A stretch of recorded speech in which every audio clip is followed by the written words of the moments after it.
நம்ம ஆத்ம சந்தோஷம் நமக்கு கிடைக்கிறது. ஆத்மானா என்ன நமக்கு தெரியுது? ஆத்மானா என்ன? உடல் தான் நான் எல்லாமே அப்படின்னு நம்ம நினச்சிட்டு இருக்கோம். இந்த உடல் தளத்திலிருந்து நம்ம கஷ்டப்பட்டு இருக்கோம்.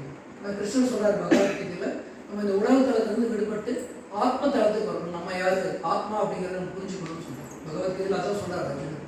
நம்ம இந்த உடல் இல்லை ஆத்மா அப்படின்னு சொல்லி கிருஷ்ணர் அர்ஜுனருக்கு சொல்றாரு. முதல் பாடமே அதான். நம்ம ஆத்ம தளத்திலிருந்து எல்லாத்தையும் பார்க்கணும். எல்லாத்தையும் நம்ம ஆத்மாவாக பார்க்கணும். உடலாக நம்ம பார்க்கும்போது நம்ம உடல் தளத்திலிருந்து பார்க்கும்போது என்ன பார்க்கணும்? இவங்க என்னன்னு பார்க்கணும்? இவர் கருப்பு, இவர் சிறப்பு, இவர் ஏழை, இவர் பணக்காரன், இவர் இந்தியர், இவர் அமெரிக்கன், இந்த மாதிரி வித்தியாசம். இது நம்ம ஒவ்வொன்றையும் நம்ம இந்த உடல் தளத்திலிருந்து பார்க்கும்போது தான். ஆனால் ஆத்ம தளத்திலிருந்து பார்க்கும்போது நம்ம எல்லாருமே உள்ள இருக்கு. அந்த ஆத்மா எல்லாரும் உடலே இருக்க ஆத்மா நம்ம இந்த ஆத்ம தளத்திலிருந்து நம்ம பார்க்கணும். இந்த ஆத்மாவுக்கும் பரமாத்மாவுக்கும் என்ன தொடர்பு அப்படின்னு சொல்லி பகவத்கீதை விளக்கம். ஜீவாத்மாவுக்கும் பரமாத்மாவுக்கும் என்ன தொடர்பு? ஏன் இங்கே நம்ம கஷ்டப்பட்டு இருக்கோம்? இந்த பௌதிக உலகத்தில் கிருஷ்ணர் என்ன சொல்றாருன்னா, 2 வார்த்தையில முடிச்சார். பௌதிக உலகத்தில் துக்காலயம் அசாஸ்வதம் என்ன சொல்றாரு? துக்காலயம் அசாஸ்வதம், துக்கங்கள் நிறைந்தது. அசாஸ்வதம், இங்க எதுவுமே நிலை இல்லாத, காலத்தால் அழிக்கப்படக்கூடிய எந்த ஒரு பொருளாக சொல்ல முடியுமா நிலையா இருக்குன்னு சொல்லி? ஏதாவது ஒரு பொருள் நம்ம உடலே அழியக்கூடிய, காலத்தால் அழியக்கூடிய.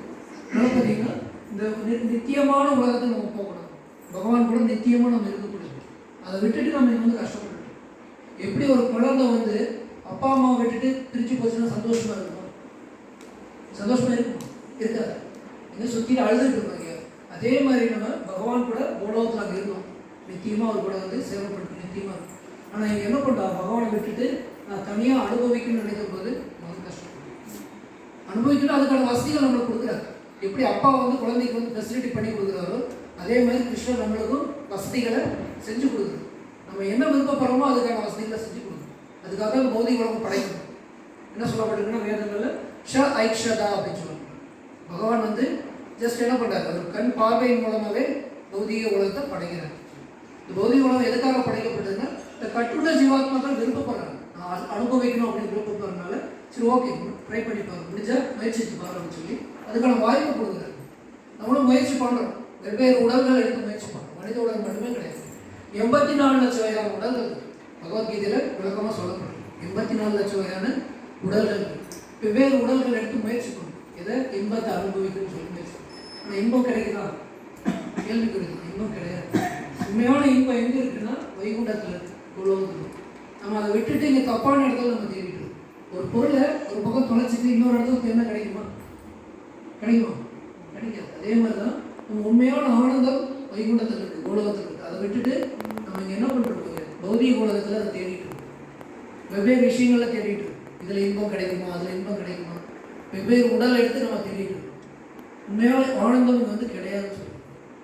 இது எப்படின்னா ஒரு 2 கஷ்டங்களுக்கு இடையில் இருக்கக்கூடிய ரிலீஃப், ஒரு சின்ன ரிலீஃப் பீரியட் தான் என்ன நினைக்கலாம். ஒரு விடுபட்ட பீரியட் தான் என்ன நினைக்கலாம்னா அது சந்தோஷம் நினைக்கிறோம். உண்மையான சந்தோஷம் கிடையாது.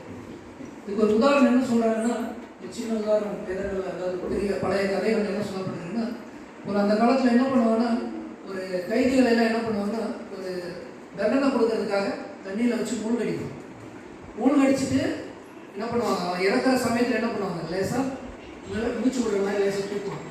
ஏன்னா அவன் இறந்துடக்கூடாது, ஏன்னா தண்டனை அனுபவிக்கணும். அப்போ என்ன பண்ணுவோம், மூச்சு 2 மூச்சு விட்டதுக்கப்புறம் என்ன பண்ணுவாங்க, மறுபடியும் தண்ணிக்குள்ளே. அந்த மாதிரி நம்ம 2 கஷ்டங்களுக்கு இடையில இருக்கக்கூடிய சிறிதளவு இடைவெளியை நம்ம என்ன நினச்சிக்கலாம், சந்தோஷம் அப்படிங்கிறது. ஆனால் உண்மையான சந்தோஷம் இந்த பௌதிக உலகத்தில் கிடையாது. உண்மையான சந்தோஷம் கிருஷ்ணரோட நம்ம அவரோட சேர்ந்து அவருடைய சேவையில் ஈடுபடும் போது, அவர் பக்தி தொழில் ஈடுபடும் போது தான் உண்மையான சந்தோஷம். அதனால சொல்லப்படுது, நிறையா விஷயம் சொல்கிறாங்க. பெரிய பெரிய ஆச்சாரியர்கள் சொல்லியிருக்காங்க. ராமானுஜாச்சாரியர், மத்வாச்சாரியர், நிறைய ஆச்சாரியர்கள் பார்த்துருக்கோம். ஸ்ரீரங்கம், காஞ்சிபுரம் பண்ணிங்கன்னா பார்க்கணும். பார்த்தீங்கன்னா பெரிய பெரிய ஆச்சாரியர்கள் அவங்க என்ன சொல்கிறாங்கன்னா, பகவான் கிருஷ்ணர் தான் முழுமுதல் கடவுள்னு சொல்கிறாங்க. நம்ம கிருஷ்ணரை வழிபடும் பொழுது பார்த்தீங்கன்னா நம்ம எல்லா தேவர்களுக்கும் மூலம் சொல்லணும். கிருஷ்ணர் யாரு? தேவன் சொல்லப்படுறோம். எல்லா தேவர்களுக்கும் ஆதி தேவன் சொல்லணும். எப்படி நம்ம ஒரு வேருக்கு தண்ணி ஊற்றினோம்னா இலை பூ பழம் எல்லாத்துக்கும் சக்தி கிடைக்குதோ, அதே மாதிரி பார்த்தீங்கன்னா நம்ம கிருஷ்ணரை வழிபடும் பொழுது எல்லா தேவர்களையும் நம்ம திருப்திப்படுத்தணும். நம்ம தனித்தனியாக போய் ஒவ்வொருத்தரும் 33 கோடி பேரையும் திருப்திப்படுத்த முடியுமானா முடியாது. சாத்தியமா? 33 கோடி பேர் நம்ம வேருக்கு தண்ணி ஊற்றிட்டோம்னா இயல்பாகவே பார்த்தீங்கன்னா இலை பூ பழம் எல்லாத்துக்கும் சக்தி சொல்லுவோம். அதே மாதிரி பார்த்தீங்கன்னா நம்ம கிருஷ்ணரை திருப்திப்படுத்திட்டோம்னா எல்லா ஜீவராசிகளையும் நம்ம திருப்திப்படுத்தணும். 33 கோடி பேர் மட்டும் கிடையாது, எல்லா ஜீவராசிகளையும் நம்ம திருப்திப்படுத்தணும். அதே மட்டும் சொல்றார் பகவத்கீதையில். கிருஷ்ணன் சொல்றார் அகம் பீஜ பிரஜாபிதா சொல்றாரு. அகம் பீஜ பிரஜாபிதா, நானே விதையளிக்கும் தந்தை, எல்லா ஜீவராசிகளுக்கும் நானே விதையளிக்கும் தந்தை. அகம் பர்தா அப்படின்னு சொல்றோம், நானே காப்போம் அப்படின்னு. அப்போ அவர்கிட்ட சரணடையும் போது நம்ம கவலைப்பட தேவையில்லை. நம்ம வந்து இன்சூரன்ஸ் எல்லாம் எடுக்கணும். உண்மையான இன்சூரன்ஸ் என்ன அப்படின்னா நம்ம கிருஷ்ணர்கிட்ட சரணடைகிறது உண்மையான இன்சூரன்ஸ். மற்ற இன்சூரன்ஸ் எல்லாமே பார்த்தீங்கன்னா இப்போ நம்ம டைம் பீரியட் முடிஞ்சோடனே உண்மையான இன்சூரன்ஸ் நம்மளுக்கு என்னென்னு பார்த்தீங்கன்னா கிருஷ்ணர்கிட்ட சரணடைகிறது வந்து உண்மையான இன்சூரன்ஸ் சொல்லணும். அப்புறம் பார்த்தீங்கன்னா இந்த லீலை, இப்போ பார்த்தீங்கன்னா யசோதா தாமோதர் லீலை பார்த்தோம்.